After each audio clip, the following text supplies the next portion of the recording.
네, 감사합니다. 그러면 이제 본격적으로 강의를 시작하겠는데요. 자, 우리 김미영 전환기 정연원장님 그리고 부의원 대표님 모시는데 그럼 박수로 좀 환영해 주시기 바랍니다.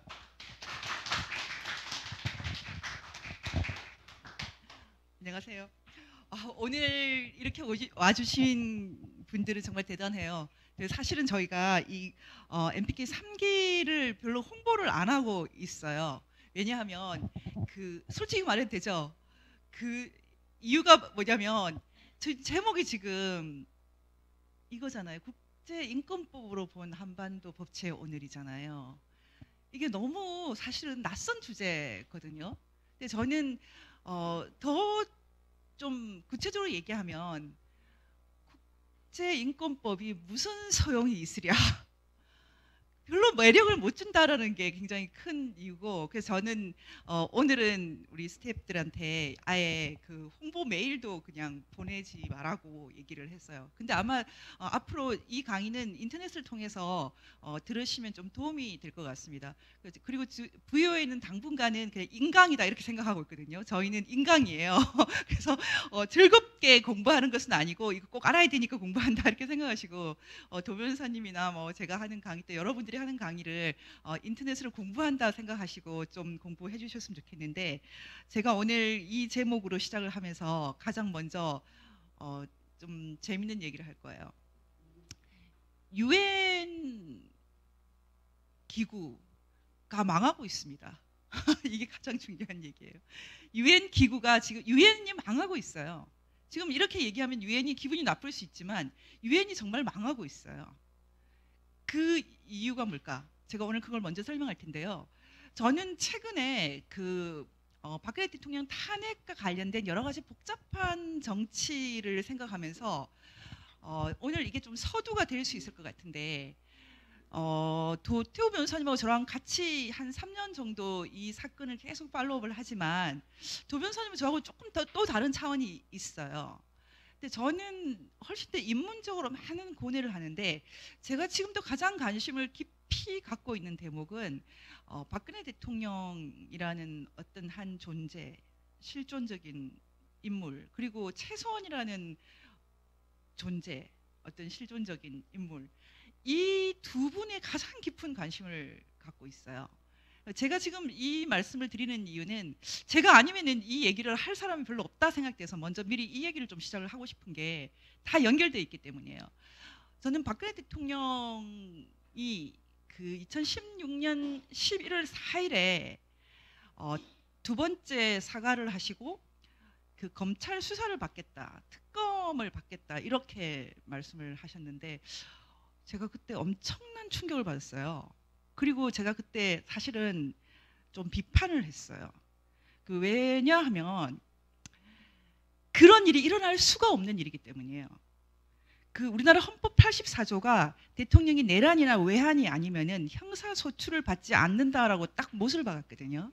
그것은 사실은 그 국가의 안정성 때문이에요. 대통령이 자기 검찰의 수사를 받는다는 것은, 검찰은 부하잖아요.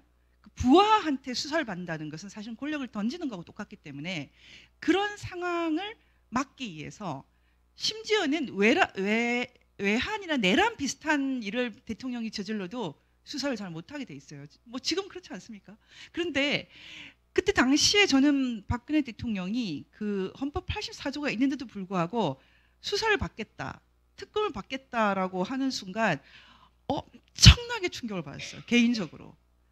그래서 이 사건이 앞으로 어떻게 전개되나? 이거 어떻게 하지? 이런 생각을 하면서 이거는 정말 새로운 사건이다 이렇게 봐서 제가 제일 먼저 이제 집회를 시작해야 된다 이런 걸 주장하기 시작했거든요. 그리고 그 주부터 11월 초부터 미스바 SDS 주재하는 서울역 집회를 제가 나가기 시작했어요. 그리고 한 1년 가까이는 계속 나갔었는데요. 제가 요즘은 태극기 집회를 잘 안 나가요. 왜냐하면 이제 시즌 2가 됐다 이렇게 생각하기 때문에 좀 다른 일들을 더 해야 된다 이렇게 생각하고 있어서 시간과 에너지를 좀 아끼고 있는데요. 근데 제가 이 말씀을 드리는 이유는 한국 헌정 사상 가장 이상하고 신비한 사건이 박근혜 대통령이 검찰과 특검을 받은 사건이에요. 지금 만약에 그것도 전방위로 모든 사건을 다 열었거든요. 뭐 한 가지가 아니고. 지금 만약에 문재인 대통령이 뭐 문다혜 딸 사건이나 아들, 뭐 동생, 뭐 온갖 거 다 이거를 전부 다 내 특검을 받겠다 하고 그 특검을 뭐 우리 김진태 의원 같은 사람을 특검을 뽑잖아요. 그러면은 사실은 헌정이 중단이 되거든요. 아무도 보호를 할 수가 없게 되는 거예요. 무슨 말인지 이해가 되실 거예요. 그런 상황이 그때 왔다는 거죠. 저는 한국 현대사에서 법적인 관점에서 가장 신기한 사건 이렇게 보는 게 그 11월 4일에 있었던 그 수사를 받겠다 한 사건이에요. 그리고 지금 이제 거의 3년 가까이, 아직 3년은 아니지만 지나가면서 요즘에 계속 그 생각을 하고 있어요. 혼자. 아, 박근혜 대통령이 저걸 왜 받았을까? 만약에 안 받았으면 어떻게 됐을까? 안 받았으면 거의 강제로 하야당했겠지? 뭐 이런 거 시뮬레이션을 계속 하고 있는데 그분이 그것을 받았기 때문에 좋은 점은 무엇이었을까? 태극기 집회가 일어났다. 왜냐하면 받지 않았다면 대통령이 수사를 지휘하게 되거든요. 검찰을 단속하면서 최소한 다 털어 뭐 이런 식으로 해야 되거든요. 그런데 대통령이 자기 권한을 포기를 해버렸기 때문에 수사 대상이 됐잖아요. 그러니까 피의자 신분처럼 돼버렸기 때문에 그 당시에는 정말 새로운 이제 판이 열렸기 때문에요. 사람들이 이게 헌정이 무너진다 이런 느낌을 갖고 본격적으로 움직이면서 태극기 집회가 11월부터 아주 불같이 일어났어요. 저는 이 현상이 인간의 눈으로는 안 보이지만 예비된 게 아닌가라는 생각을 했어요. 지금 제 얘기를 들으면서 이 판을 좀 다 볼 수 있어야 돼요. 저는 그래서 그 사태 한가운데에서 제가 이게 도대체 뭔가 하고 이렇게 그 사람들을 만나기 시작했는데 제가 만나면서 저는 굉장히 빨리 사태를 파악을 했어요. 탄핵이 결의될 것을 알고 있었고요. 그리고 그 인용될 것도 다 알고 있었어요. 왜냐하면 그거 탄핵을 소추하고 인용하는 사람 주체를 이렇게 물어보니까 인터뷰를 해보니까 정치적인 시대가 왔다. 대통령 권력을 던졌는데 누구라도 주셔야 되잖아. 그런 식으로 생각을 하고 있더라고요. 그러니까 지금은 법적인 시대가 아니다. 정치의 시대가 왔다. 이런 식으로 생각하고 있죠. 정치인들은 그래서 이 시대에 자기 거를 찾기 위해서 뭐 목숨을 걸었죠. 그런 시대가 온 거예요. 나중에 저는 김평호 변호사님이 미국에서 오셔가지고 김평호 변호사님 굉장히 좋은 글을 써서 나타나셨는데 아주 명문을 써줬죠. 근데 저는 그 생각을 했어요. 아, 김평호 변호사님 덕분에 전 국민이 지금 법을 공부하고 있다. 이 법적인 지식이 엄청 늘고 있다. 그리고 뭐 그 증거법이나 아니면 형사소송법에 대해서도 지금 생전 한번 들어보지 못한 것들을 지금 뭐 전 국민 태극기를 드는 사람은 다 공부하고 있는 거예요. 그리고 뭐 탄핵이 인용이냐, 뭐 기각이냐, 각하냐 그런 사실 기각하고 각하 구분하는 거. 평생 이 탄핵이 아니면 누가 한번 생각이나 해보겠습니까? 근데 그런 상황이 열려서 그거 참 신기하다 이렇게 생각했거든요. 근데 저는 이게 제 경험인데 제가 이제 시간이 지나서 이렇게 와서 말씀드리는데 전 지금도 우리 사회 특히 이제 우파 내부에서 탄핵의 뭐 주범이 누구냐 이 말이 굉장히 좀 우스운 말이에요. 왜냐하면 지금 제가 말씀드렸지만은 주범이 누군지 모르겠는데 탄핵까지 가는데 기여한 사람은 굉장히 많아요. 한두 명이 아니에요. 그리고 솔직히 말하면 박근혜 대통령이 11월 4일 그날 권한을 던진 것도 중요한 이유 중에 하나예요. 만약에 그게 잘못된 수가 아니고 던지지 않고 이렇게 권한을 던져버리고 수사를 받은 것이 잘못되지 않고 바른 좋은 결단이었다면 그것은 우리가 시간이 좀 더 지나야지 인식이 될 거예요. 지금 저는 요즘에 그런 생각을 하거든요. 박근혜 대통령이 보통 사람이 정말로 아니구나. 약간 좀 신비한 분이 아닐까? 요즘은 그 생각을 해요. 왜냐하면은 너무 고생하시잖아요. 눈물이 나요. 근데 이 2년, 3년 감옥에 계신 대신에 한국 사회에 숨어있는 갈등이나 어두운 세력들이 지금 다 드러나거든요. 저는 이거를 어떻게 드러낼까 20년 내내 고민했던 사람인데 말을 해도 믿지도 않아요. 뭐 정치권에 종북 세력 많다. 판사들 김일성 세력 많다. 아무리 말하고 10년, 20년을 말해도 믿지를 않아요. 근데 딱 박근혜 대통령이 감옥 가고 나서는 뭐 안 믿을 사람이 없잖아요. 근데 저는 그래서 요즘에 이분이 너무 신비해서 이 보통 사람이 인식이 안 된다라는 생각을 좀 하거든요. 이게 이분을 우상화하기 위해서 하는 말이 아니에요. 어떤 존재는, 어떤 사람은 그런 자리에 설 때가 있어요. 저도 그렇고 도면선도 그렇고 우리 모두 이게 피할 수 없는데 꼭 그 자리에 있어야 되거나 그 말을 꼭 해야 되거나 그런 상황이 인생 가운데 오거든요. 근데 저는 그래서 지금 이 탄핵 사태를 쭉 돌이켜 볼 때 박근혜 대통령이라는 분의 존재가 절대 쉽게 인식이 되는 분이 아니다. 그리고 기다려야 된다. 그래서 저는 개인적으로는 박근혜 대통령과 지금 한교안 총리 그러니까 대표를 이렇게 대척하는 것, 정치적인 경쟁자로 만드는 것은 나라를 위해서 참 안 좋다 생각하고 있어요. 왜냐하면 지금 우리가 전선이 2개가 그어져 있거든요. 지금 소위 말하는 그 종북이라고 할까? 종북이 지금은 뭐 일상이니까요. 지금 이승만이냐 김일성이냐 물어보면은 이승만이다라고 말하는 사람이 제도권에는 더 적지 않습니까? 현재로서는.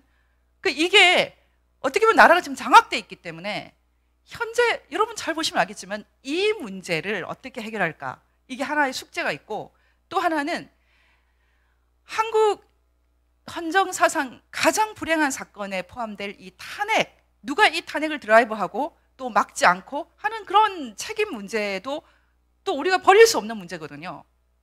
이 문제를 어느 정도 설명을 해야지 아마 한국의 법치의 발전이 있을 거예요. 우리가 이 2개를 동시에 해결한다는 것은 굉장히 중요하거든요. 근데 지금 우리가 지혜롭지 않으면은 다 놓칠 수 있어요. 정말 좌파들이 20년 권력 갖고 갈 수 있어요. 저는 지금이 우리나라 역사에서 아주 절체절명의 시대라고 그렇게 생각을 하고 있습니다. 그래서 저희가 특별히 이 시대는 깊이 봐야 돼요. 깊이 봐야 돼요. 깊이 봐야 되지만 한편으로는 쉬워요.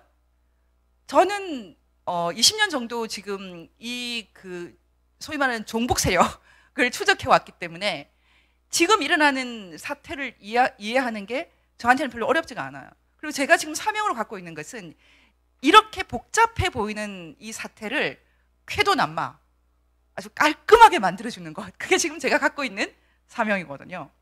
그래서 제가 오늘은 강의를 복습을 하겠다 이렇게 생각했어요. 오늘은 많은 분이 안 오실 거라고 생각했기 때문에 이때까지 제 강의를 많이 들으신 분들이 복습을 하는 그런 의미가 있어요.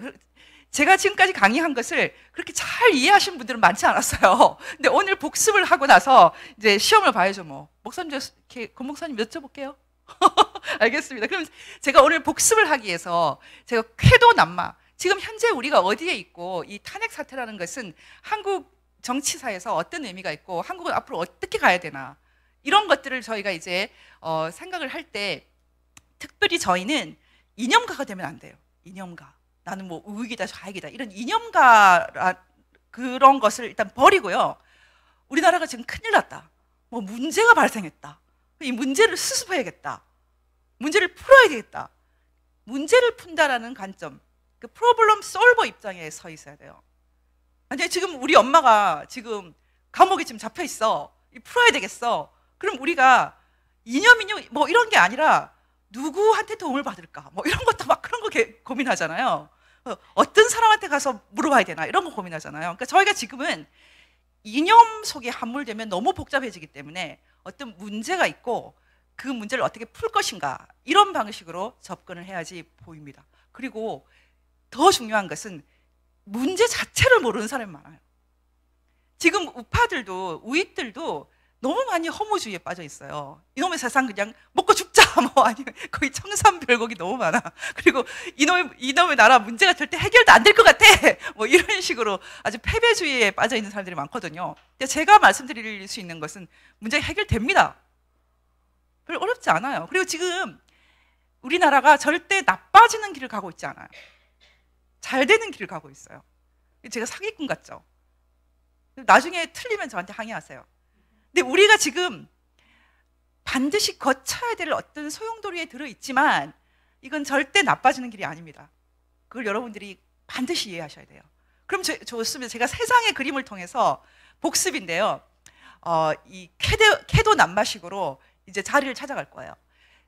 일단 여러분 지금 그 지난주에 제가 그 전환기의 세계 보기를 할 때 중간에 마지막에 좀 끊어졌어요. 그 끊어졌던 이유는 뭐냐면 그 영화를 한 6분 정도 제가 보여드리려고 했거든요. 그 영화가 데이비드 킨셀라라는 감독의 그 다큐멘터리 영화인데 그분이 그 북한에서 이렇게 영화를 찍으러 갔는데 한 2달 정도 찍었어요. 근데 찍는데 다 좀 가짜인 거예요. 그래서 찍을 때는 막 열심히 찍고 나중에 와서 내용을 북한에서 주문한 것과 정반대로 만들어 버렸어요.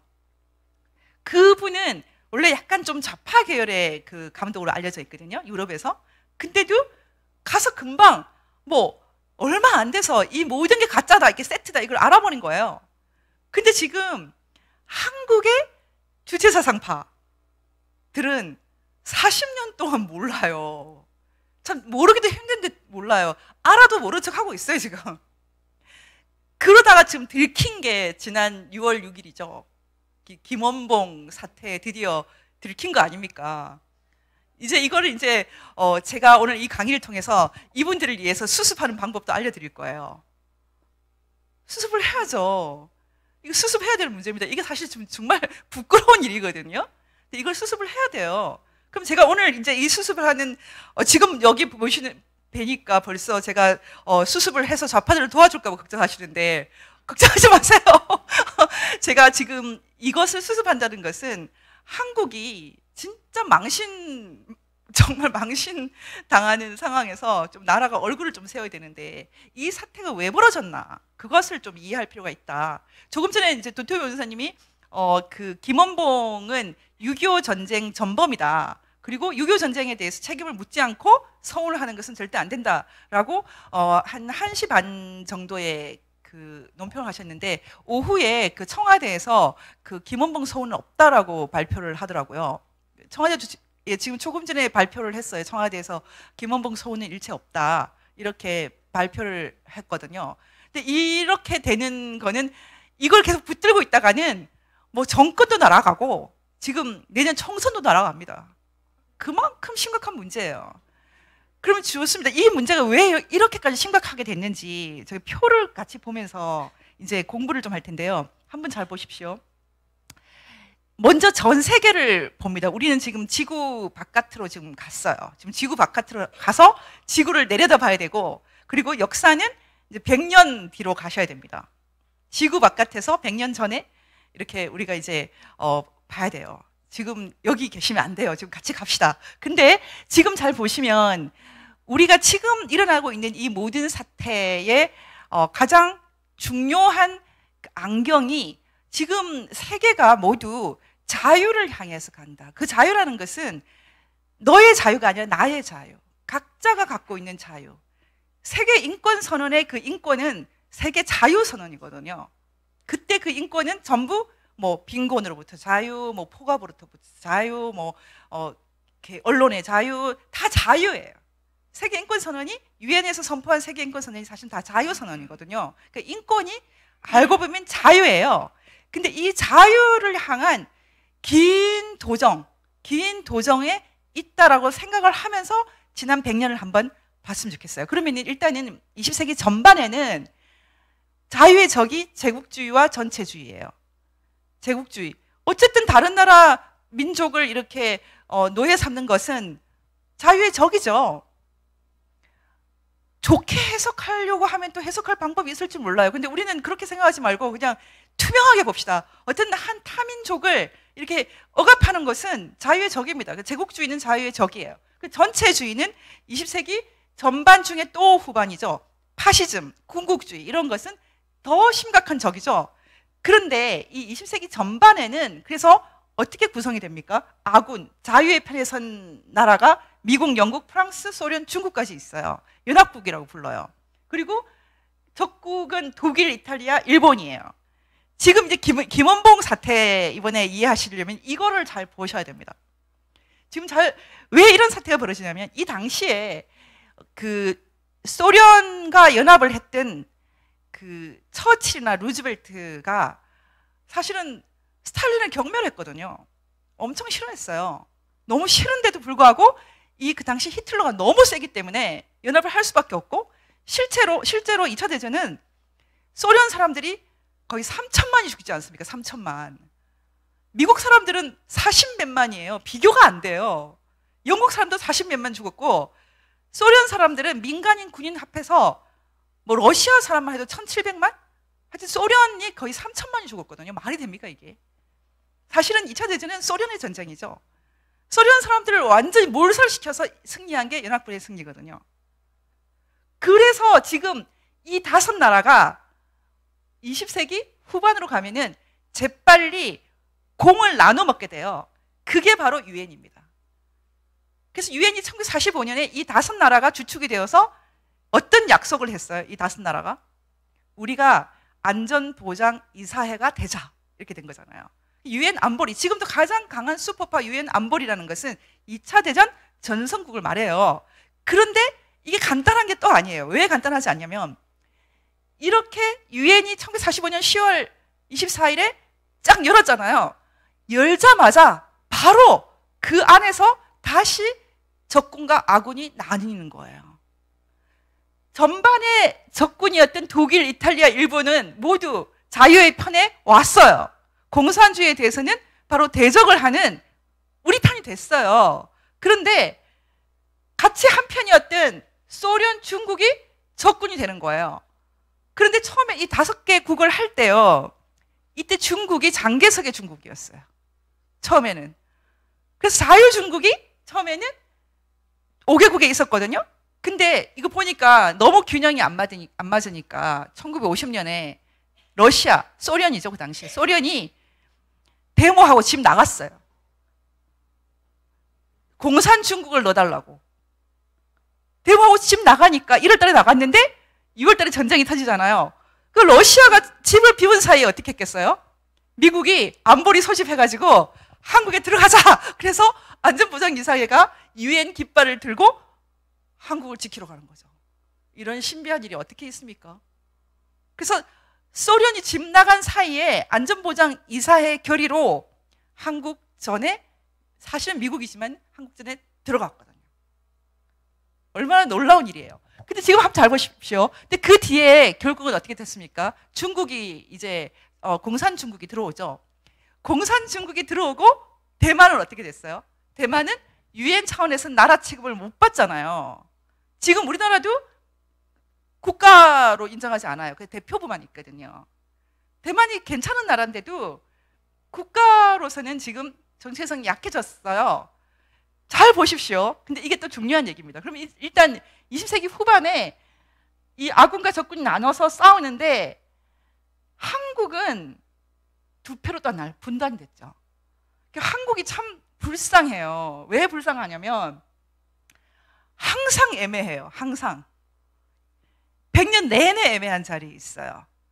그래서 지금 두 나라로, 그러니까 남한, 북한 이렇게 나뉘었는데, 이때부터 여러분 잘 보셔야 됩니다. 지금 현재를 이해하려면 이때 1978년부터 이 공산주의 종주국이었던 이 두 나라가 뭔가 움직임이 있는데, 그 중에 먼저 중국이 대탕트 무드에 들어갔고, 그 다음에 76년에 모택동이 죽으면서 78년에 등소평에 개혁개방이 시작되지 않습니까?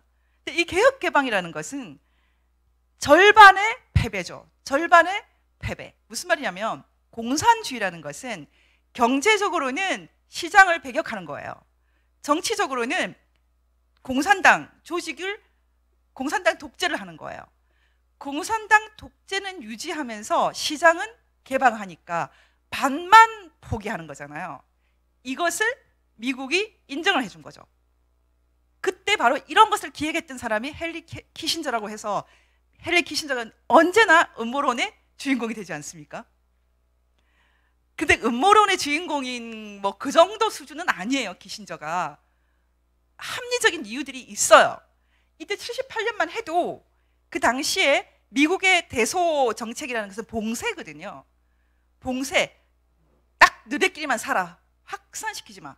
그런데 중국이 대탕트로 들어가고 개혁 개방이 되면서 그 당시만 해도 미국 사람들이, 미국 지도자들, 미국 지식인들이 그래도 소련이 망할 거라고 생각하는 사람은 없었어요. 그런데 누가 들어옵니까? 바로 80년 돼서 레이건이 들어오죠. 레이건이 들어와서 자유선언을 해버리잖아요. 자유의 적인 소련은 악의 제국이다 이렇게 선언을 해버리잖아요. 그 선언을 한 것과 안 한 것은 너무 큰 차이가 나요. 그 이후에 레이건이 들어오고 나서 어떻게 됐습니까? 본격적으로 동구권이 흔들리고 소련이 흔들리고 그런 일이 벌어지는 거죠. 그래서 그 당시에 그 소련 같은 경우에 특히 이제 페레스트로이카의 주역이었던 고르바초프 같은 사람은, 고르바초프는 공산주의자들은 굉장히 미워해요. 심지어 고르바초프 자신도 자기가 뭘 하는지 잘 몰랐다는 설이 있어요. 그런데 어쨌든 89년에 페레스트로이카 되고 소련이 공식적으로 해체가 되지 않습니까? 그 전에 동구권은 망했어요. 해체됐어요. 동구권이 이렇게 열리는데 결정적인 역할을 했던 사건이 서울 올림픽이에요. 서울 올림픽에 동구권에서 와보고 너무 놀란 거예요. 와, 북한 저건 이거 비하면 나라가 아니구나. 한국이 왜 이렇게 잘 살아? 가서 제일 먼저 문 연 나라가 어디입니까? 헝가리잖아요. 근데 헝가리에서 이번에 정말 엄청난 지금 참사가 일어나서 좀 마음이 슬픈데, 근데 이번에 잘 보십시오. 88년 서울 올림픽이 그래서 세계사적으로 너무나 중요한, 은밀하게 중요한 사건이 된 거예요. 그리고 89년에는 우리가 88 올림픽을 하고 89년에는 북한에 평양 축전이 있어요. 평양 축전이 거의 올림픽 수준의 그런 큰 경기였어요. 그때 임수경이 올라가죠. 그때 등장한 사람이 여러분 잘 아시는 임종석이에요. 그리고 이때 이 사람들은 소위 말해서 민주화 운동을 했다는 사람들은 그때부터 본격적으로 친북의 길을 걸었죠. 지금 이걸 잘 보셔야 됩니다. 그래서 89년에 지금 소비에트 해체되고 이제 끝이라고 생각을 하고 싶었죠.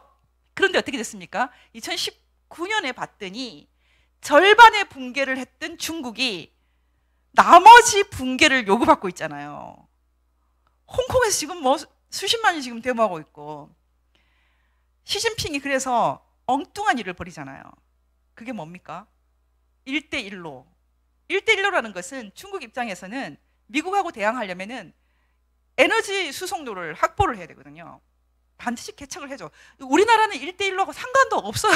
지금 솔직히 말하면은. 우리나라가 뭐 에너지 있습니까? 근데 지금 우리나라 대사가 뭐 1대1로 들어가겠다고 얘기했다는 설이 있는데 청와대에서 그거 아니야 또 이렇게 막 말했거든요. 우리나라 지금 청와대도 괴로워요. 지금 이런 상황이에요. 그러니까 중국 시진핑이 이제 객관적으로 바깥에서 절반의 붕괴, 나머지 절반도 이제 붕괴해라는 요구가 나타나기 시작하니까 더 심각한 독재로 가버렸잖아요. 영원한 그 국가 주석처럼 그렇게 선포를 했는데 그게 되겠습니까? 그게 될 수가 없죠. 왜냐하면 트럼프가 등장했잖아요. 그 트럼프가 등장해서 이제 그 절반만 붕괴했던 거 이제 다 내놔. 40년 만에 이제 빚을 받으러 온 거죠. 예전에 소련이 망할 때 너네들이 되게 비웃었지. 아, 레닌 동상이 막 달리고 뭐 스탈린이 붕괴되고 그럴 때 너네들 비웃었지. 이제 모택동도 끝났어. 지금 트럼프 그걸 요구하고 있잖아요. 트럼프가 굉장히 강고하게 대만 원 차이나 정책을 포기해. 지금 미국에서 어떻게 하고 있냐면 대만하고 중국 사이에 있는 그 대만 해협 있지 않습니까? 타이완 해협에 막 함대를 보내요. 왔다 갔다 하고 그래요. 중국이 아주 미치겠다 그래요. 그래서 왜냐면 중국은 원 차이나기 때문에 자기 바다처럼 인식하고 있거든요. 근데 미국은 그게 왜 니네 바다야? 오픈 앤 프리, 자유롭고 개방적인 인도 태평양, 이거를 미국은 계속 요구하고 있지 않습니까? 그래서 한국에도 너네 들어와라 인도 태평양. 한국 지금 안 들어가겠다고 지금 버티고 있죠. 근데 한국이 지금 버티고는 있는데 끌려 들어가고 있어요. 살살 끌려 들어가고 있어요. 뭐 계속 버티다가 우리 먹고 살 수 있습니까? 저기 그 인도 태평양 오픈 프리, 인도 태평양이 막히면은 말라카 같은 데가 막히면요 무역도 끝나지 않습니까? 우리나라 교역이 아마 70% 이상이 그 바다로 이렇게 왔다 갔다 할 거예요. 일본은 더 많고. 그런데 어떻게 우리가 지금 이 인도태평양 정책에 반할 수가 있겠어요? 이게 지금 현실이죠. 이제 이해가 되십니까? 지금 잘 보십시오. 저는 MPK에서 강의 들으시는 분들이 한국에서 제일 똑똑할 수도 있다고 생각해요. 왜냐하면 쉽게 말씀드리잖아요. 이거 다른 분들은 다 어렵게 말해요. 저는 분명히 쉽게 말씀드리고 있다고 생각을 하는데 가끔씩 이렇게 말하다가 혼나요. 이렇게 잘난 척 한다고. 잘난 척 아니에요, 이거. 쉽잖아요, 그렇죠? 잘 보십시오. 그러니까 21세기 지금에 있어서 지금 우리의 이제 자유의 적이 예전에 그 무시무시한 스탈린도 아니고 시진핑이 지금 트럼프한테 어떻게 하고 있어요? 간지를 피고 있어요. 나의 친구 트럼프 살려줘. 이렇게 간지를 피고 있어요.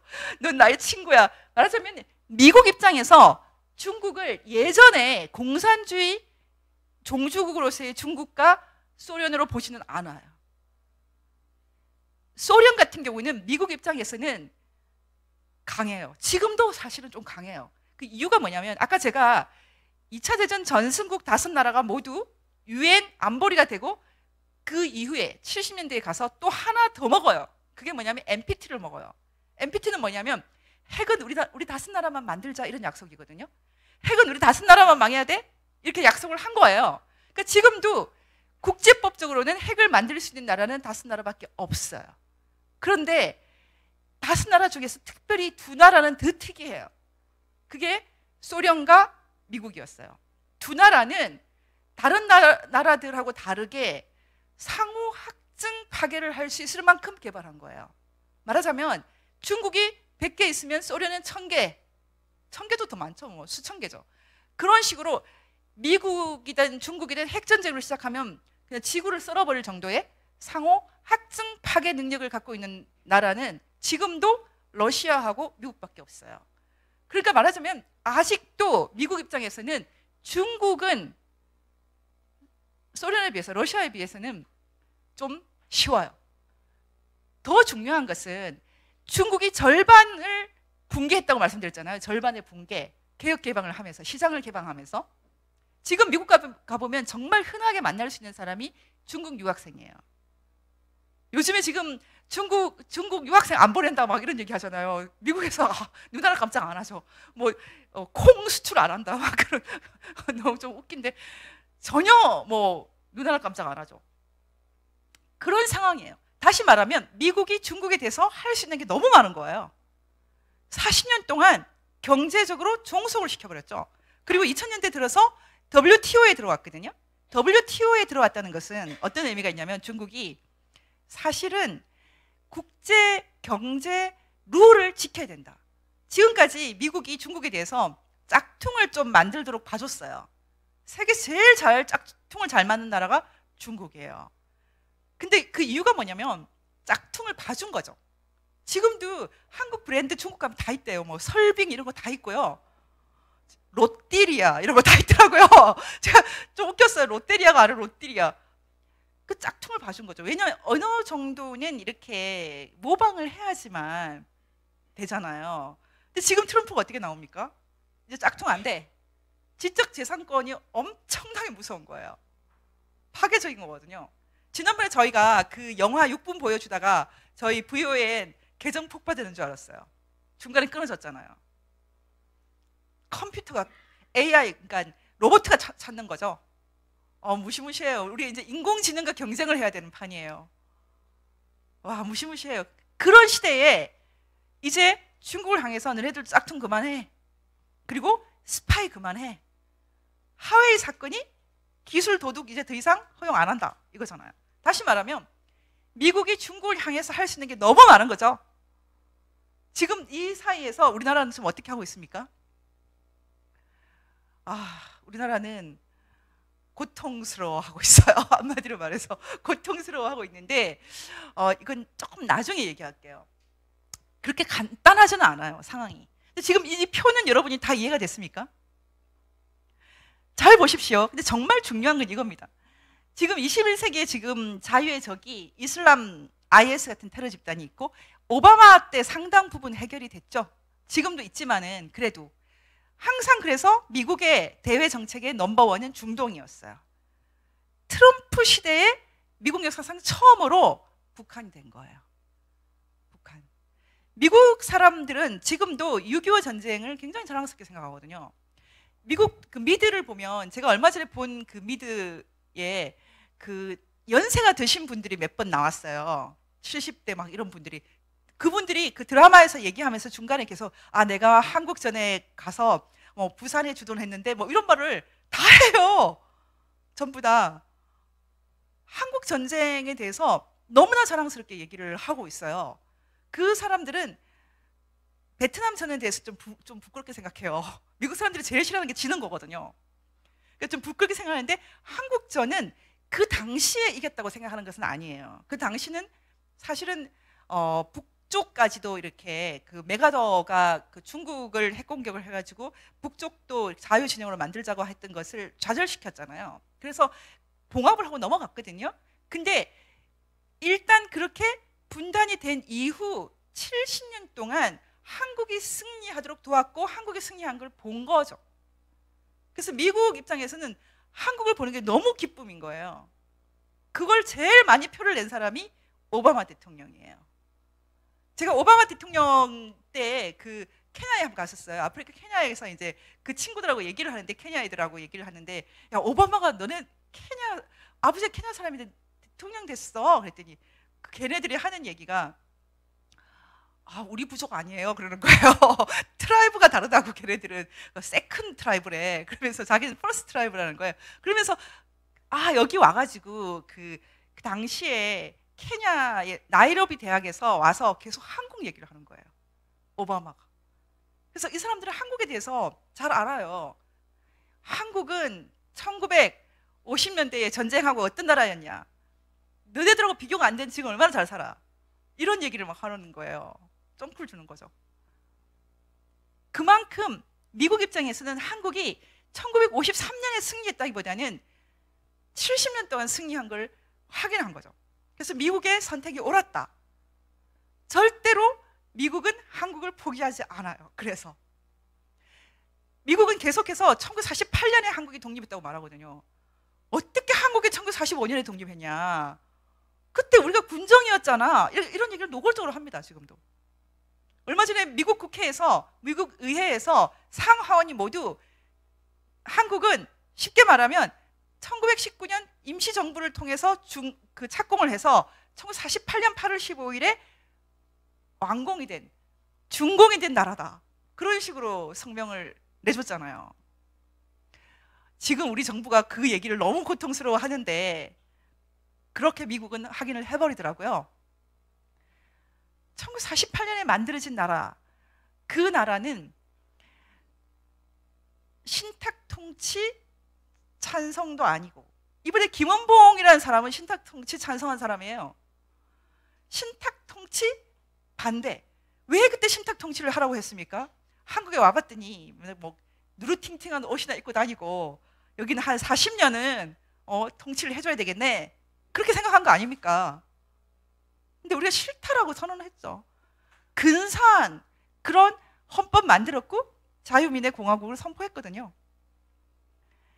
지금 이 정부가 그거를 인정하기 싫어서 이렇게 스텝이 꼬이는 겁니다. 정말 내가 좀 말해주고 싶어요. 당신이 인정하고 안 하고 떠나서 그냥 객관적으로 그렇게 됐는데 어떡하냐. 1964년 우리 무역고를 기준으로 해서 지금 4,000배, 5,000배 됐잖아요. 그런 나라가 전 세계에 어디에 있습니까? 말도 안 되는 거죠. 지금 이런 나라를 만들었다는 것은 너무 놀라운데 성공을 적폐라고 말하잖아요. 그런 헌법, 그런 나라, 그런 기업, 그게 공짜로 됩니까? 어떻게 해서 성공했다라는 것을 안 가르치고 그걸 전부 적폐로 만드니 이게 뭐 나라가 망하자는 겁니까? 지금 우리가 그런 상황이 있습니다. 그럼 잘 보십시오. 여러분들이 이 표를 다 봤어요. 제가 이 표를 이제 넘어가면서 이렇게 말씀드릴 수 있어요. 유엔이 이제 끝났다고 했어요. 유엔이 어떤 한계가 있었냐면 2차 대전 승전국만 이렇게 짜고 했기 때문에 공산주의가 저지르는 악행에 대해서 다룰 수가 없었어요.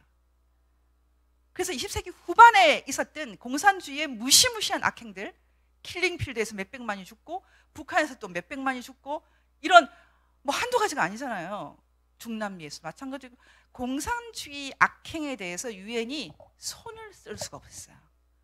제가 지난번에 강의하면서 말씀드렸지만 제노사이드 협약을 만들 때조차도 공산주의자들이 집단적으로 죽이는 것은 빼버렸잖아요. 그 당시에 프랑스가 절대 안 돼. 폴리티컬 그룹 킬링 넣어야 돼. 이렇게 얘기를 했는데 스탈린이 반대해가지고 정치적인 집단 학살은 빼버렸어요. 그래서 이상한 거 막 인종, 뭐 민족 이런 것만 들어간 거거든요. 국민, 종교 이 네 가지만 들어갔어요. 그만큼 20세기 후반은 공산주의 악행을 다루는데 유엔이 완전히 무력하다는 걸 보여줬어요. 지금도 북한 문제를 그래서 잘 못 다루는 겁니다. 지금도 북한을 공산주의 국가의 일종으로 보고 있기 때문이에요. 지금 북한에서 일어나고 있는 이런 정치범 수용소나 이런 게 전혀 상관이 없는, 중국이나 러시아와 상관이 없는 뭐 저기 수단이다, 아니면 뭐 저기 뭐 발칸반도다, 그럼 벌써 들어갈 수 있어요. 휴머니테리언 인터벤션이라고 그래가지고 인도주의적 개입이라고 해서 수용소 들어갈 수 있어요. 근데 지금 못하고 있잖아요. 공산주의 악행을 다루는데 아주 무능한 조직이 유엔이에요. 그래서 2019년에 있어서 저희가 완전히 새로운 세계를 보고 있어요. 그건 뭐냐면 만약에 정말 중국을 향해서 트럼프가 지금 들어가고 있는 이 인게이지먼트, 이 정책이 성공을 하면 20세기 후반의 진정한 승자가 미국으로 원탑으로 결정이 날 거예요. 원탑으로 결정, 5나라가 아니고 20세기 전반의 5개국이 아니고 20세기 후반을 거쳐서 자유의 승리, 원탑으로 결정이 나버리면 이제 새로운 패러다임이 열리는 거예요. 전 세계적으로. 그걸 무엇이라고 말할 수 있을까요? 여러분이 그 상상을 하십시오. 저는 그 비전이 보여요. 그때 정말 중요한 역할을 할 수밖에 없는 나라가 한국이에요. 어떤 면에서 저희는 지금 이 땅에 아직 살고 있다는 것을 기쁨으로 생각해야 됩니다. 이렇게 소용돌이 치는 것 같지만 이 한반도가 인류 역사에서 어쩌면 가장 중요한 역할을 하는 시대가 오는 거예요. 사기 아니에요. 예전에 뭐 단 뭐 이런 거 그런 거 아니에요. 중요한 역할이라는 게 누구를 지배하는 게 아니거든요. 지배하는 게 아니에요. 지금 미국보다 한국이 더 잘하고 있는 게 동성애 반대 운동이에요. 아니 다른 나라 좌익들은 한 가지씩만 하거든요. 뭐 동성애 지지를 한다거나, 동성애 지지를 하는 나라는 공산주의는 반대해요. 뭐 북한 같은 인권 유린 반대하거든요. 근데 한국 좌익들은 동성애도 지지하고 뭐 종북도 하고 있고 뭐 하는 일입니까 도대체. 그러니까 한국 종북 좌익들은 반드시 실패합니다. 어떻게 성공하겠어요? 이렇게 나쁜 짓을 세트로 하고 있는데. 이게 정신 승리인가요? 이거 지금 물론 갈 길이 멀지만 저희가 지금 어디에 서 있는지, 어떤 전쟁을 하고 있는지 정확하게 알아야 됩니다. 그리고 또 하나는 저희가 지금 하고 있는 전쟁은 열전이 아닙니다. 핫워가 아니에요. 뭐 당장이라도 북한에 들어가서 막 전쟁을 하고 중국에 들어가서 전쟁을 하고 아닙니다. 그것보다는 훨씬 더 지능적이고 섬세한 전쟁을 저희가 지금 하고 있는 거예요. 지금 한국 지금 태극기 계속 들고 있잖아요. 그거 다 전쟁이에요. 지금 사람들이 지금 태극기나 탄핵이나 이런 국면에서 모두 이것이 무슨 뭐 평화시라고 생각하고 법적으로만 보고 하나도 안 보이죠. 법적으로 네가 잘했니 뭐 따져보십시오. 지금 사법부가 모두 다 장악돼 있는데, 헌법재판소가 모두 장악돼 있는데, 여러분 주체사상파를 한국 사람들은 잘 이해할 수 없어요. 왜 이해할 수 없는지 아십니까? 우리는 그래도 법이 살아있는 그런 땅에 70년 살아왔잖아요. 그래서 주체사상파를 알 수 없어요. 주체사상파는 북한에서 정치를 배웠어요. 20대 초부터 달달달 외우면서. 주체사상파가 가르쳐준 정치는 제일 중요한 게 딱 두 가지예요. 선전선동과 조직장악. 이거 두 개를 가르쳐요. 그거는 법하고 상관없어요. 그래서 북한에 무슨 변호사 있습니까? 직업은 있지만, 판사 직업은 있지만, 검사 만나본 적 있어요? 의미 없잖아요. 정치가 압도하는 세계는 법은 우스꽝스러운 거죠. 김일성 종합대학에 법대 있어요. 하지만 정치학과가 1등이에요. 김정일도 정치경제학부 나왔잖아요. 정치가 우세한 땅에서는 법은 우스꽝스러운 거예요. 여러분 제 얘기가 이해가 되십니까? 이해가 되시죠? 이제 제가 사실 어떻게 보면은 심각한 얘기를 하고 있는 것입니다. 지금 태극기를 든 사람들이 많은 부분 지금 무슨 일을 하고 있는지를 잘 모르는 분들이 많은데 제가 오늘 말씀드릴 수 있어요. 저희는 지금 저강도 전쟁을 하고 있습니다. 이건 전쟁이에요. 예, 전쟁입니다. 그런데 제가 지금 걱정하는 것은 이 전쟁을 잘 지휘할 수 있는 사람이 없어요. 태극기 집회 앞에 나와서 뭐 이렇게 사회 본다고 리더입니까? 전혀 아닙니다. 그거 누구나 할 수 있어요. 정확하게 우리가 어떤 전선을 긋고 있고 그 전선을 어떤 식으로 이길 것인가. 지금 태극기 집회를 하시는 분들의 가장 큰 약점은 전선을 하나밖에 못 봐요.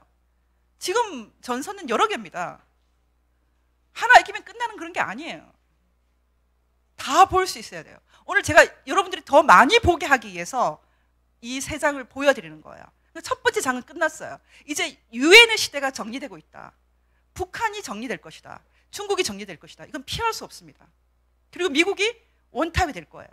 이미 원탑이 됐어요. 미국이 원탑이 된 게 아닙니다. 자유가 원탑이 된 거예요. 미국이 지금 남진아해에서 중국하고 미국이 싸우는 게 아니에요. 미국이 주장하는 것은 남진아해, 말라카 해협, 동진아해 그 길을 자유롭고 개방적인 free and open navigation, 자유롭게 다니게 해 이렇게 주장하지 미국만 다니게 해 이렇게 주장하지 않거든요. 미국이냐 중국이냐 이런 싸움이 아니에요. 권위적인 체제, 자기 나라 백성들, 국민들을 잘못 인도해서 죽일 수도 있는 체제 말고 한 사람 한 사람한테 더 많은 권리를 나눠주고 인권을 나눠주고 그렇게 하라는 겁니다. 그 방향을 피할 수 있습니까? 절대 피할 수 없습니다. 북한 사람들도 그 방향으로 가고 있는 것입니다. 두 번째 장 보여주세요. 이것도 이제 복습인데 제가 여러 차례 이 이제 그림은 보여드렸어요. 이것은 예전에 10년 전에 제가 강의할 때부터 늘 보여주는 건데 지금 이제 그 김원봉 사건이 생겼기 때문에 제가 너무 좌익 우익 너무 고통받으면서 싸우지 말라고 이걸 보여드리는 거예요. 지금 우리가 한국인, 이제는 세계인이 아니고 다시 이제 한국으로 돌아오세요. 제가 아까 세계로 가시라고 했는데 이제 또 다시 돌아오셔야 됩니다. 우리가 지금 한국인이라고 했고 여기서 그냥 일상을 살아가는 그냥 뭐 매일매일 일상을 살아가는 생활인 말고요. 지식인이다. 내가 좀 뭔가 공적인 세계에 이렇게 오리엔티드 된 사람이다 라고 할 때 나라를 잃었어요. 그러면 무엇을 원하겠습니까? 나라를 찾겠죠. 이승만도 그렇게 생각했고 김구도 그렇게 생각했고 뭐 안창호도 그렇게 이동희 뭐 이동영 다 그렇게 생각했어요. 김원봉 마찬가지고 나라를 찾는다. 우리 나라를 잃어버린 나라를 찾겠다라는 거 그게 숭고하다라는 거 부인하기 힘들어서 좀 문제가 복잡해진 거예요. 그리고 45년에 근데 나라를 찾았어요. 나라를 찾았는데 이 나라가 두 개가 돼버렸잖아요. 그래서 복잡해진 건데 제가 아까 말씀드렸지만 그 연합군 쪽에 중국과 같이 했던 그 독립운동을 했던 분들이 해방 이후에 돌아와서 많이들 북을 택합니다. 북을 택하게 되는 이유가 복잡해요. 케이스 바이 케이스인데 제가 아는 분도 그렇게 됐어요. 근데 중국 쪽에서 독립운동을 했던 사람들이 왜 북을 택하게 됐는지 그건 좀 학술적으로 공부를 더 하시면 금방 알 수 있을 텐데요. 거기까지는 제가 지금 다루지 않겠습니다. 다룰 능력도 없고요. 지금 말씀드릴 수 있는 것은 지금 1945년에 나라를 어떻게 만들까 했는데 나라가 두 개가 만들어졌는데 하나는 이승만의 나라, 하나는 김일성의 나라처럼 돼버린 거예요. 그래서 지금 많은 사람들이 그러면은 그 외의 사람들 말이에요. 김구, 뭐 조만식, 여운형, 기타 등등 그 사람들도 좀 그래도 공은 공대로 관은 가대로 봐줘야 되지 않겠습니까? 라고 생각하는 사람들이 많아진 거죠. 그 와중에 생긴 게 바로 김원봉 사태예요. 그래서 지금 민주당에서는 1945년 이전만 보자 이렇게 말하거든요. 이제 우리의 결단이 이겁니다.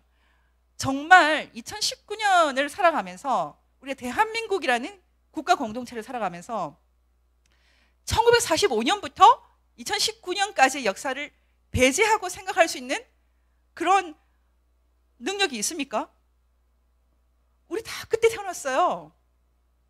우리가 누린 나라가 대한민국이고 자유민주주의 국가예요.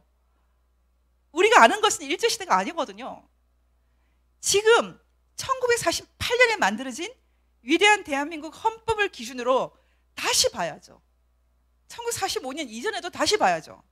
왜냐하면 그 당시에 공산주의에 경도됐는데 독립운동을 하신 분들 뭐 이해는 할 수 있어요. 그런데 그때도 공산주의가 악마적이라는 것을 알았던 분도 있어요. 그분이 누굽니까? 그분이 바로 이승만이에요. 우리가 같이 한번 좀 읽어보겠습니다. 이승만 대통령이 1920년대에 한번 보여주세요. 찾아봐 주세요. 1920년대에 제가 오늘 인터넷에서 그대로 들고 왔어요. 3-1을 보여주세요. 이승만 대통령이 1923년에 이렇게 예언을 했다고 합니다. 공산주의는 실패한다. 재산을 나누면 근로 의욕이 꺾인다. 기업가를 없애면 혁신이 이루어지지 못한다. 지식인을 없애면 모든 사람이 우매해진다. 종교를 없애면 도덕이 타락한다. 소련을 조국으로 믿으면 배반당한다. 그렇게 되지 않았습니까? 23년인데. 그리고 39년에 이렇게 말했어요. 일본이 중국과 한국과 중국 등 아시아 지역을 침공했던 역사를 이미 그때 예언을 한 거예요. 미국과 일본 간의 전쟁을 누구도 예상하지 않았는데 이승만 대통령은 정확하게 일본이 미국을 알래스카나 하와이를 침공할 것이다. 이렇게 말을 했습니다. 그것 때문에 미국에서 유명한 분이 됐죠. 그리고 세 번째, 1953년에 한미 상호 방위 조약이죠. 방위 조약을 만들었는데 우리는 앞으로 여러 세대에 걸쳐 이 조약으로 인해 많은 혜택을 받게 될 것이다. 이 조약은 앞으로 우리를 번영케 할 것이다. 여러분, 이 정도면 그 예언가 아닙니까? 이런 예언가를 거의 뭐 신탁이죠. 이 정도면 인식할 수 있는 능력이 주사파에게 없는 거예요. 이 주사파는 김일성이한테 정치를 배웠기 때문에 정치라는 것은 선전선동 아니면 조직이에요. 이 사람들은 이런 통찰력의 세계, 이런 선견자의 세계 알 수 없어요. 지금도 주사파는 수령이 있어야 돼요. 누구 판가 이게 있어야 됩니다. 어떤 누구 성을 붙여가지고 뭐 도파 이렇게 황정의 파, 황파 이렇게 불러요. 진짜로. 참고로 말해, 제가 좀 거칠게 말해서 조금 죄송한데요. 이승만 대통령은 친일한 적 없어요. 평생을 독립을 위해서 일하셨어요. 그런데 이 주사파들이 이승만 대통령을 친일파로 만들고 있거든요. 이승만 대통령에게 친일파조차도 일한 대로 갚아주고 또 그들이 바뀌면 갚아주고 능력이 있으면 갚아주는 멀시, 자애로움이 있었죠. 자비가 있었죠. 그게 바로 기독교인이 가질 수 있는 미덕입니다. 지금 미국이 일본이 그렇게 침공을 했는데 그때 일본이 침공했을 때 그 항공모함, 이름하고 똑같은 항공모함에 같이 올라가 있어요. 트럼프하고 아베하고. 그게 현재를 사는, 그리고 역사를 사랑으로 보는, 역사를 자비로 보는 위대한 신앙의 능력이죠. 지금 우리가 한국 역사를 이 멀시, 자비로 볼 수 있는 능력이 없기 때문에 다 때려잡아. 너 왜 안 때려잡았어? 때려잡는 거 좋아해요. 오늘 보니까 무슨 김정은을 연구하자. 김정은을 막 칭송하면서. 김정은이 사람 많이 때려잡아서 그렇게 좋아하나? 저 이해가 안 돼요. 그런 사람들을 우리가 어떻게 때려잡아야 됩니까? 이해가 안 되네. 때려잡지는 않겠죠. 우리에게 역시 아직도 멀씨가 있어요. 하지만 일한 대로 갚아줘야죠. 지금 한국을 엉망으로 만드는 진정한 국정농단의 주범들은 저는 반드시 처벌해야 된다고 생각하고 있습니다. 그래서 저는 앞으로 있는 법치자유민주연대에서 이 사람들의 이 발언들, 행적들을 모으는 일을 적극적으로 할 거예요. 페이스북, 제 페이스북에 놀러 오세요. 저 너무 잘 싸워요. 그 전쟁이에요. 싸움은 이렇게 하는 거다. 제가 보여드리겠습니다. 누가 전 댓글로 저 욕하면요 10배로 갚아줘요. 자기의 권리, 자기의 디그니티, 존엄성을 못 지키는 사람이 누구를 위해서 뭘 한다는 겁니까? 저는 그런 거 되게 싫어해요. 싸움 걸어주세요. 오늘도 제가 저한테 황당하게 싸움 건 사람을 그대로 사진을 크게 해서 상태에 올렸어요. 전 세계 사람들 다 보라고. 제가 생각 좀 미안하게 했는데 내일은 내려드릴 거예요. 근데 그 다음 잘 보십시오. 그럼 제가 다시 돌아가서 우리가 지난 100년 동안 하고 있는 일이 만약에 진정한 자유민의 공화국, 진정한 현대 국가의 건설이라고 한다면 이 문제가 조금 복잡하게 된 이유는 20세기 중반 1948년에 이르러서야 각 개인에게 보통 선거권이 주어지는 진정한 의미에서 자유민의 공화국이 등장했기 때문이죠. 하지만 그 전에도 심지어 일제시대에도 우리가 이런 현대 국가로 가는 맹아라고 할 수 있는 여러 가지 제도가 완비되었어요. 학교가 생겼고요. 우편제도, 철도, 기타 등등.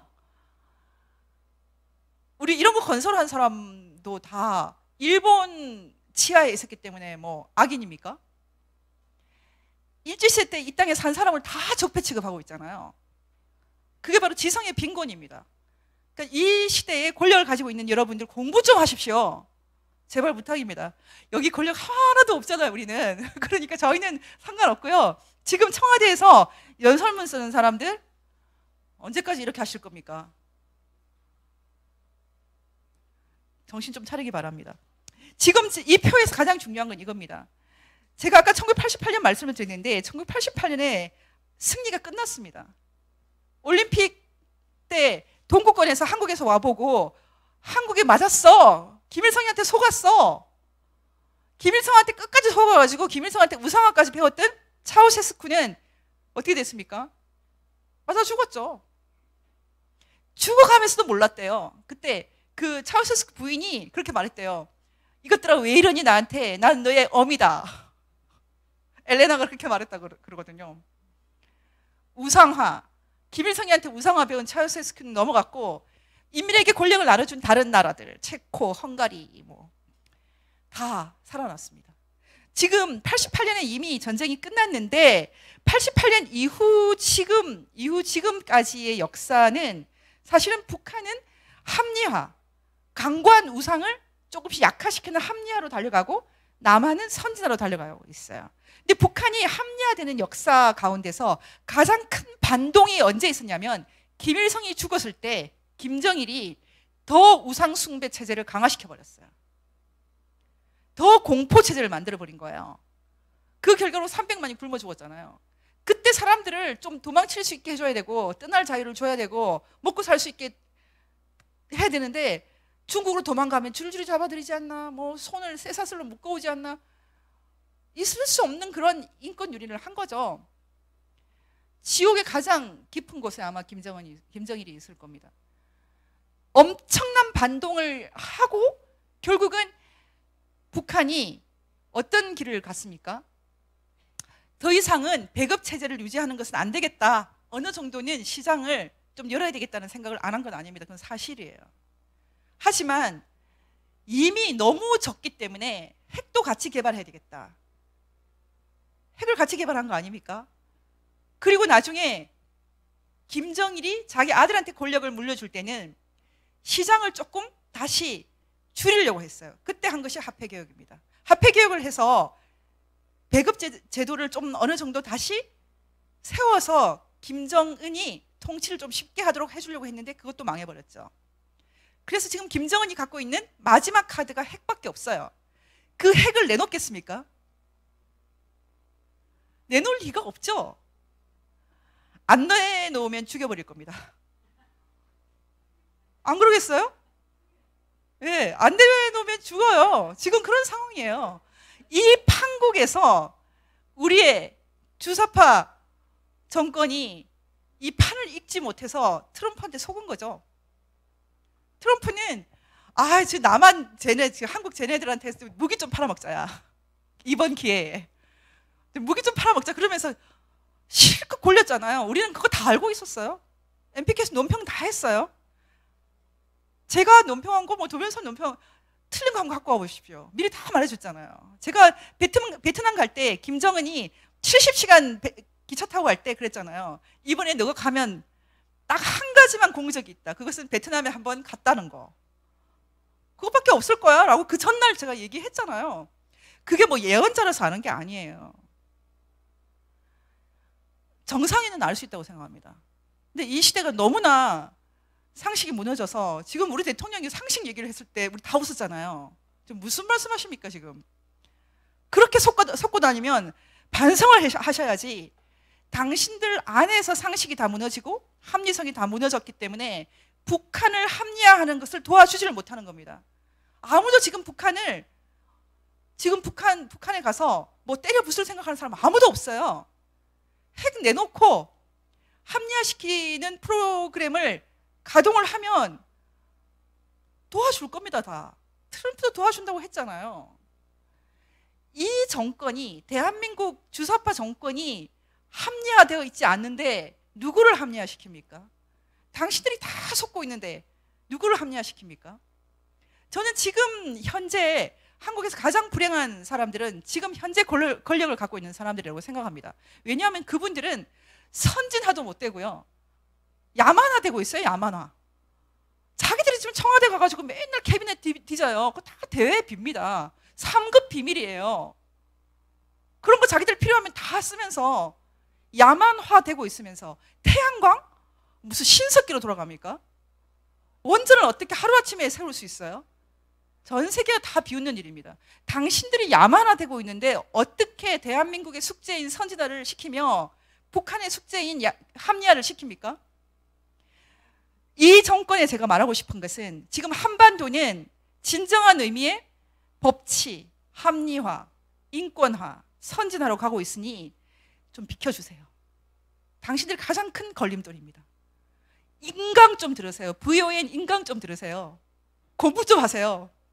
자유민주주의는 역사의 정방향이다. 이거 시리즈 공부 다 하세요.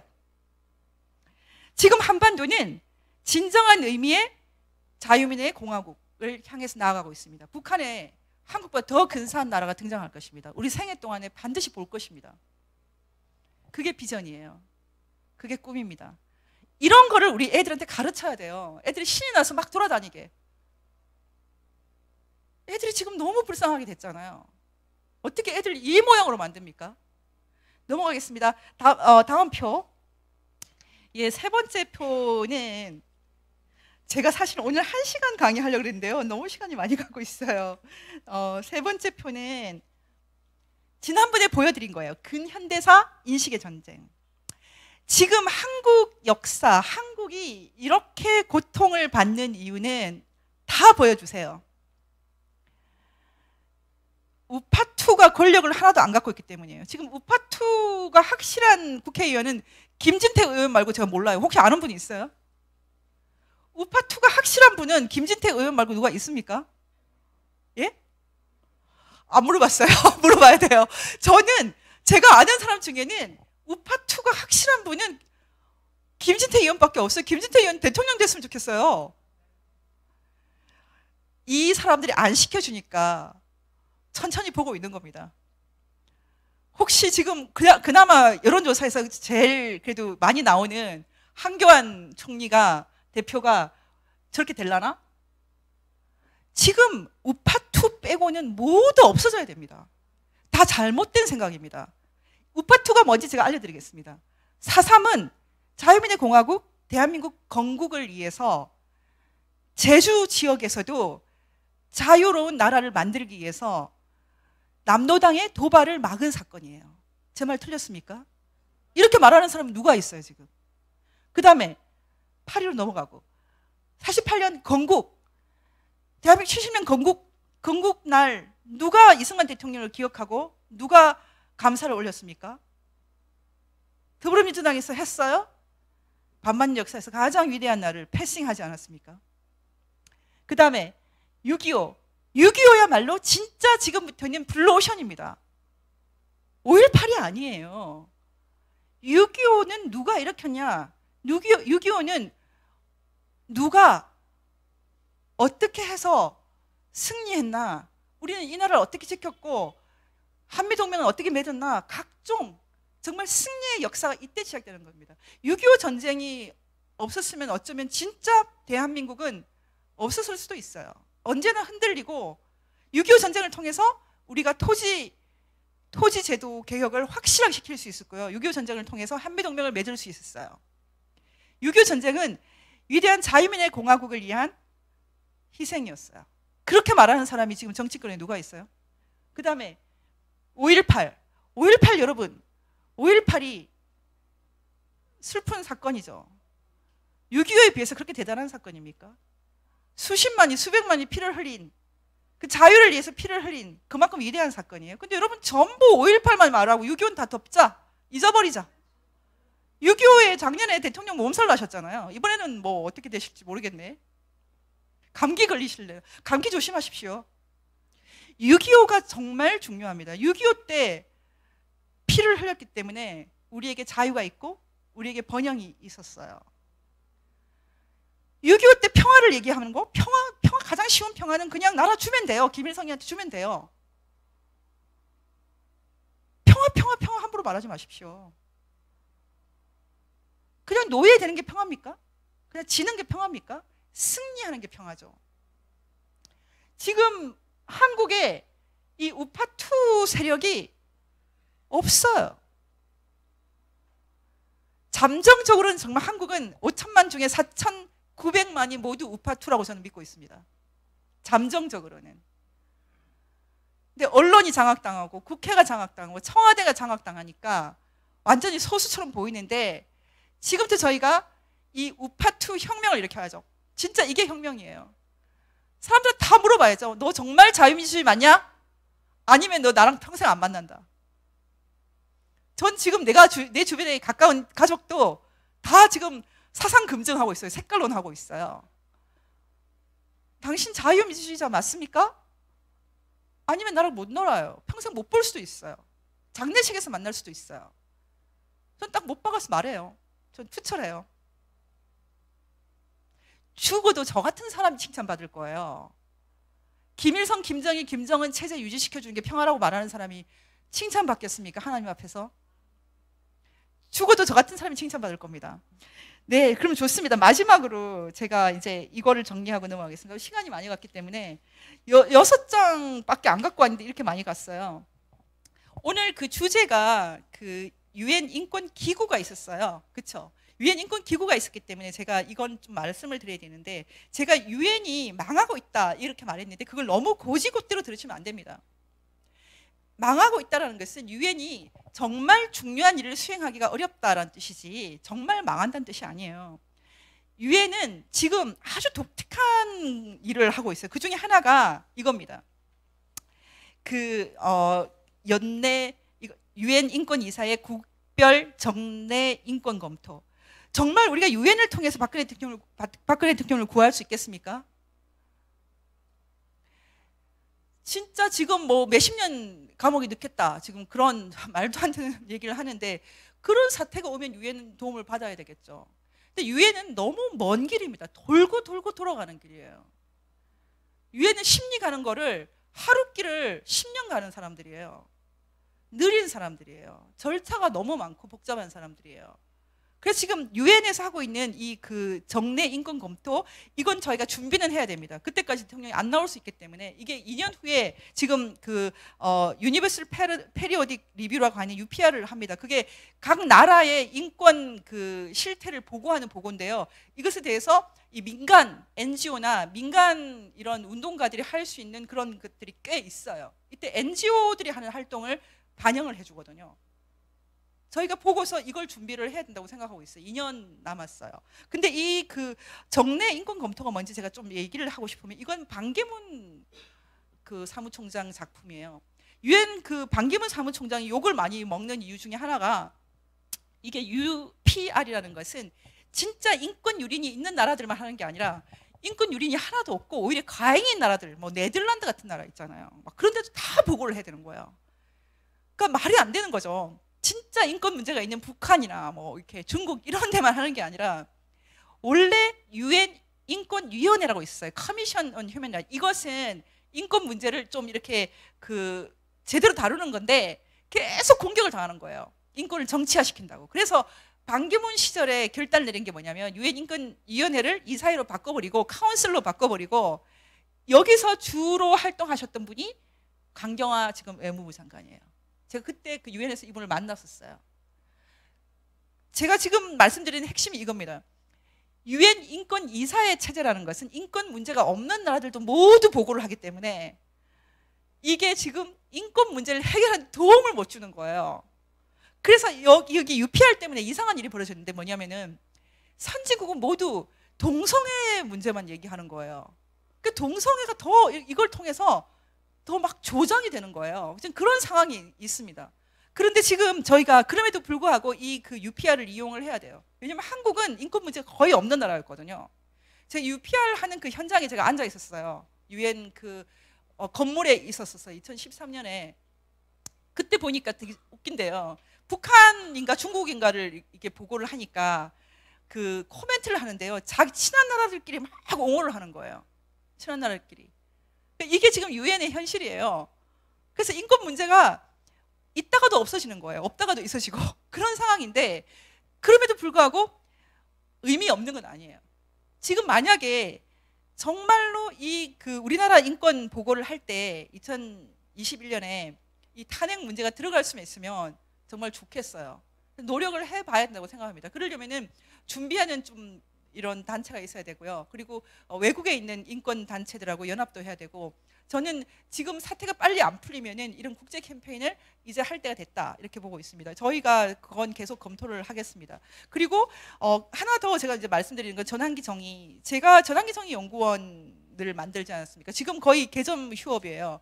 책은 만들었는데 지금 이 법chế 자유민주 연대로 옮겨오는 바람에 여기는 제가 언제까지 할 수 있을지 모르겠는데 거의 국가 비상사태이기 때문에 이 MPK로 옮겨오는 바람에 지금 제가 하던 전환기 정의 연구원은 거의 스탑 상태예요.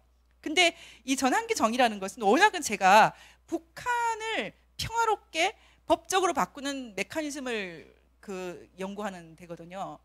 그때는 한국에 더 이상 문제가 없고 이제 북한 인권 문제만 다루면 된다 이렇게 생각해서 만든 거예요.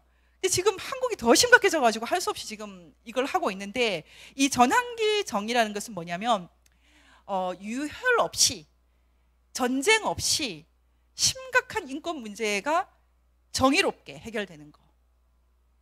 저는 한반도에서 정말 전쟁이 없을 수 있다고 생각합니다. 그렇게 돼야 된다고 생각하고 있어요. 그렇지만 전쟁이 없게 하기 위해서 악인들을 용서하면 안 되겠죠. 전쟁을 하지 않고도 악인들을 징벌할 수 있는 그런 시스템이 이 전환기 정의라는 거예요.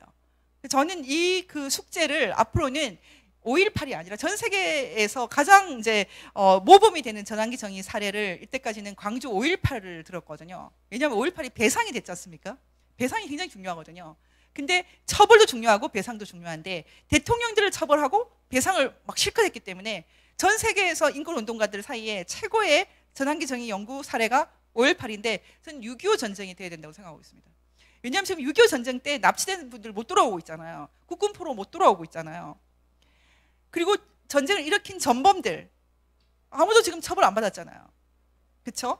그래서 마지막으로 제가 이제 아주 짧게 오늘 그 주제의 핵심을 다 말하기 위해서 마지막 그 클립을 보여드리겠습니다. 이 마지막 클립은 UPR의 이제 한계가 인권 문제가 없는 나라들도 다 보고를 해야 되는 그런 건데 그렇게 되니까 정말 심각한 나라들을 다룰 수가 없지 않습니까? 그래서 보완책들이 많이 있어요. 그 중에 보완책 중에 하나가 이 COI라는 거예요. 이 COI라는 것은 그 인권조사위원회인데요. 뭐 시리아라든지 몇 나라가 이 COI를 했었어요. 근데 이 북한 COI가 제일 잘 된 겁니다. 그래서 이 북한 COI는 뭐 엄청난 분량의 책을 냈죠. 1년 만에. 상당히 성공적으로 잘 쓴 이제 보고서인데요. 그때 제가 이걸 보여드리는 겁니다. 그때 이 그 북한 COI 특징이 뭐냐면 북한 COI는 처음부터 범죄를 정해서 들어간 거예요. 그러니까 북한 인권 문제를 이 5장을 반인도 범죄, Crime Against Humanity라는 이 반인도 범죄라는 5장에 넣겠다. 그래서 9칸을 정하는 거예요. 그래서 어떻게 되냐면은 제일 첫 번째 식량권 이게 굉장히 중요한데요. 북한 인권 문제의 핵심은 못 먹고 못 살게 하는 거다. 그래서 right to food라고 해서 식량에 접근할 수 있는 권리를 침해한다. 이걸 첫 번째로 둔 거예요. 그 다음에 정치범 수용소, 그 다음에 고문, 그 다음에 자의적 구금. 지금 한국에 자의적 구금이 굉장히 많아요. 지금 정치범이 수십 명이 지금 잡혀 있지 않습니까? 말도 안 됩니다, 정말. 어떻게 김기춘 실장이 지금 감옥에 있을 수 있어요? 정말 크레이지예요. 변희재 씨가 어떻게 잡혀갑니까? 어떻게 이런 일이 벌어집니까? 그러니까 다시 말하면 지금 한국에도 자의적 구금이 많은데 북한은 이루 말할 수 없고요. 그 다음에 각종 차별이라든지 아니면 뭐 여러 가지 조직적인 박탈, 그 다음에 표현의 자유가 있고 생명권, 사람들 쉽게 죽이는 거, 그 다음에 이동의 자유. 이동의 자유도 굉장히 중요해요. 북한에서 이동의 자유는 자기 나라를 떠날 자유도 없잖아요. 그러니까 못 먹고 못 사는 겁니다. 탈북하면 죽이잖아요. 근데 제일 중요한 거 오늘 말씀드리고 싶은 마지막에 있어요. 외국인 납치를 포함한 강제 실종. 이 강제 실종에만 유일하게 유교 전쟁이 들어가 있는 거예요. 이 강제 실종에 국군 포로 문제와 유교 전쟁 납치자 문제가 있기 때문에 여기에 그 crime against 그 humanity 반인도 범죄 말고 전쟁 범죄가 들어가는 거예요. 전쟁 범죄와 그다음에 평화에 대한 범죄, 침략 범죄. 사실은 국제법에서 가장 심각한 범죄가 이 침략 범죄와 전쟁 범죄인데 그 UNCY는 이거를 생략한 거예요. 그리고 아주 조금만 다루고 있어요. 아주 조금만 들어가 있어요. 이번에 그 김원봉 그 사태를 우리가 다룰 때 오늘 그 도 변호사님이 논평을 하시면서 전쟁 범죄, 전쟁 전범이다 이렇게 말했거든요. 지금 6.25 전쟁을 이 전쟁 범죄 또는 침략 범죄의 관점에서 접근하는 UN 조직이 없어요. 우리가 이제 시작해야 되는 겁니다. 지금 오늘 제가 제 강의를 통해서 한국이 규범적으로 어떤 숙제를 갖고 있고 어떤 것을 해결하지 못하고 있나, 우파들이 얼마나 놀았나. 저한테 비판하지 마십시오. 저는 쉰 적이 없습니다. 20년 내내 이런 일을 했고요. 북한을 반인도 범죄로 규정하기 위해서 정말 엄청나게 많은 노력들을 했어요. 책을 만들었고 조직을 만들었고 컨퍼런스를 만들었고요. 유엔에 뛰어갔고요. 제가 왜 저한테 욕하면은 가만 안 두는 줄 아십니까? 제가 시집도 못 가고 애도 못 낳고 지금까지 고생했는데 왜 나한테 그래? 이러면서 저는 막 신경질을 막 냅니다. 저는 열심히 일했어요. 하나님이 저한테 그런 사명을 줬기 때문에 지금도 그렇게 하고 있고요. 제가 너무나 어렵고 복잡한 그 국제법 문제를 핵심만 딱 집어서 말씀을 드렸습니다. 오늘 이제 제가 처음에 얘기했던 것으로 돌아가서 정리를 하겠습니다. 지금 한국은 그 탄핵 사태 이후에 사실은 그 평화시가 아니라 전시에 가까운 시대가 왔습니다. 그리고 이 전시에 가까운 시대라는 것을 촛불혁명이라는 말로 바꿔서 우리의 적들이 자신들이 원하는 시대를 만들려고 했어요.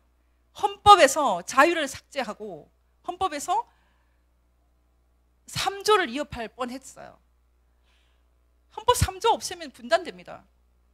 분단되고 나서 연방되면은 북한이 먹습니다. 그 정도로 심각한 일들을 계속 벌였어요. 평화협정 시안을 만들었고요. 그게 바로 촛불혁명을 통해서 이들이 하는 일입니다. 그런데 이 탄핵 국면, 이 준전시 상태가 오면서 위대한 태극기 물결이 일어났죠. 위대한 태극기 물결이 이들을 막았어요. MPK도 많이 했지 않습니까? 저희도 계속해서 싸우고 자유 헌법 막았고 고생했어요. 정말 제가 뭐 도변선도 여기 계시지만 저희가 한 일은 칭찬받아야 된다고 생각합니다. 많은 사람들이 저희가 한 일을 이해를 못해요. 왜 저러지? 왜 당을 만들자 그러지? 왜 홍준표를 일단 밀자 그러지? 이상하네? 이해를 못해요. 이 헌법을 지키기 위해서입니다. 사람들이 권력을 이해를 못하고 세력을 이해를 못하고 의석의 중요성을 모르기 때문에 계속 그냥 먹고 죽자는 식으로 나오거든요. 우리는 그렇게 살지 않습니다. 지혜로워야 됩니다. 지금 우리의 적들은 하수가 아닙니다. 수십 년을 이것을 위해서 정말 제가 아는 그 주사파 중에 한 사람은 애도 안 낳아요. 혁명을 위해서. 그런 사람이 엄청납니다. 집단으로 있어요. 우파들 너무 지금 잘 먹고 잘 살고 외국 여행 다녔는데 맨날 뭐 나라가 조금만 위험해지면 이민 갈 생각이나 하고 돈도 하나도 안 내고 MPK 지금 돈을 내는 사람이 없어요. 지금 사재를 털고 있어요. 도변선 돈도 엄청 많이 냈어요. 저도 지금 막 우리 남편 저러고 있어요. 쫓겨날 판이에요. 돈 좀 내세요. 제가 너무나 심각한 주제를 이렇게 말했는데 한국이 지금 탄핵 이후에 사실은 법적인 상황보다 심각한 정치적 상황이 왔고 뭐 더 심각하게 말하면 반역의 시대가 왔습니다. 이제 겨우 사람들이 각성되기 시작하고 그런 면에서는 정말 그 추운 날 태극기 들고 나오신 분들 칭찬받아야 마땅합니다. 자기 자신을 너무 주장하지 말고 겸손하게 승리의 길을 갔으면 좋겠습니다. 지금 태극기 물결은 이제는 깊이에 도전해야 됩니다. 깊이. 더 똑똑해져야 되고 더 깊이 있어야 되고 더 무서워져야 됩니다. 적들이 우리를 정말로 두려워해야 됩니다. 이 자유민의 공화국을 지키고 북한에도 확장하는 것, 그 위대한 역사를 이제 태극기 세력이 쓰는 겁니다. 여러분 할 수 있죠? 예.